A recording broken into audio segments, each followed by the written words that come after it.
بسم اللہ الرحمن الرحیم۔ سائم ہومیوپیتھک انفرٹیلٹی کلینک سے آپ کی خدمت میں حاضر ہوں۔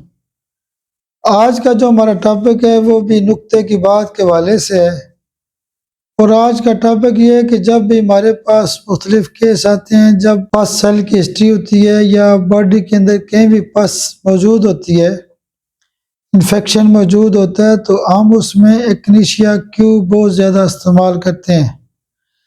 لیکن میرا نقطہ یہ ہے کہ جب بھی مریض ہمارے پاس بانجھ پن کے آتے ہیں اور ان کی سیمن رپورٹ کے اندر پس بہت زیادہ ہوتی ہے، تو باقی جو دوائیاں آپ دیتے ہیں جیسے میڈورینم سی ایم کی ایک ڈوز دی جاتی ہے مہینے بعد، سلیشیا 200 روزانہ بھی دے سکتے ہیں، مرکسال دے سکتے ہیں، لیکن ٹنکچر میں ایکنیشیا ایک ایسی دوائی ہے کہ پس سیل کو بہترین ٹھیک کرنے کی صلاحیت رکھتی ہے۔